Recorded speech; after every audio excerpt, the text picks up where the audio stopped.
यह कहानी है राहुल और उसके पिता दीनदयाल जी की। राहुल ने अभी अभी अपनी पढ़ाई पूरी की थी और शहर के एक बड़े कॉलेज में उसका एडमिशन होना था। घर की आर्थिक स्थिति बहुत अच्छी नहीं थी, लेकिन दीनदयाल जी ने कभी राहुल को किसी चीज़ की कमी नहीं होने दी। वे एक छोटी सी दुकान में काम करते थे और दिन रात मेहनत करते थे ताकि उनका बेटा पढ़ लिख कर बड़ा आदमी बन सके। एडमिशन के दिन राहुल और उसके पिता कॉलेज जाने के लिए तैयार हुए। जैसे ही वे घर से निकलने लगे, राहुल की नज़र अपने पिता के जूतों पर पड़ी। उनके जूते पीछे से फटे हुए थे और उनमें से उनके पैर का अंगूठा साफ दिख रहा था। राहुल को बहुत बुरा लगा। उसने थोड़ा झिझकते हुए कहा, पापा, आपके जूते फट गए हैं। कॉलेज में सब लोग बड़े घरों से आते हैं। आप आज नए जूते खरीद लीजिए, फिर चलते हैं।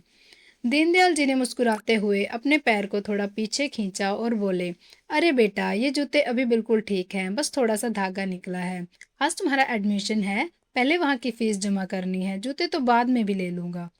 राहुल को उस वक्त अपने पिता की बात समझ नहीं आई। उसे लगा कि शायद पापा कंजूसी कर रहे हैं। वे कॉलेज पहुंचे। दीनदयाल जी ने अपनी पूरी जिंदगी की जमा पूंजी निकालकर कॉलेज की महंगी फीस भर दी। राहुल का एडमिशन हो गया। राहुल बहुत खुश था, लेकिन उसके पिता के चेहरे पर एक अलग ही सुकून था। कॉलेज से लौटते समय अचानक बहुत तेज बारिश होने लगी। दोनों एक पेड़ के नीचे छिप गए। पानी की वजह से दीनदयाल जी का फटा हुआ जूता पूरी तरह भीग गया और वे ठीक से चल भी नहीं पा रहे थे। राहुल ने जब ध्यान से देखा तो उसके पिता के पैर के अंगूठे से खून निकल रहा था। फटे हुए जूते के अंदर एक छोटा सा नुकीला पत्थर फंसा हुआ था, जो लगातार उनके पैर में चुभ रहा था।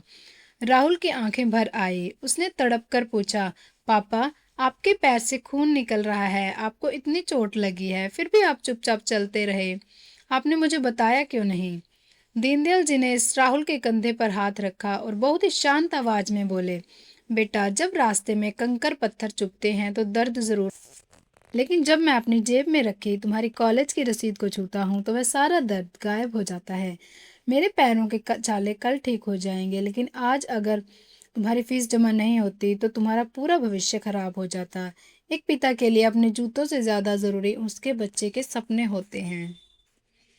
पिता की यह बात सुनकर राहुल के पैरों तले जमीन खिसक गई। जिसे वह कंजूसी समझ रहा था, वह असल में एक पिता का बेइंतहा प्यार और त्याग था। राहुल ने वहीं सड़क पर अपने पिता के पैर छुए और रोते हुए वादा किया कि वह एक दिन उनका नाम बहुत रोशन करेगा। दोस्तों, यह कहानी हमें सिखाती है कि पिता भले ही ऊपर से सख्त दिखते हों, लेकिन अंदर से उनका दिल अपने बच्चों के लिए हमेशा धड़कता है। वे अपनी ज़रूरतें मार देते हैं ताकि हमारी ज़रूरतें पूरी हो सकें। कभी भी उनके पुराने कपड़ों या फटे जूतों को देखकर शर्मिंदा मत होइए, क्योंकि उसी फटे जूते ने आपको आज इस काबिल बनाया है। अगर इस कहानी ने आपके दिल को छुआ हो तो अपने पिता के लिए कमेंट में एक प्यारा सा मैसेज ज़रूर लिखें। वीडियो को लाइक और शेयर करें और ऐसे ही और भावुक कहानियों के लिए हमारे चैनल को सब्सक्राइब करें। धन्यवाद।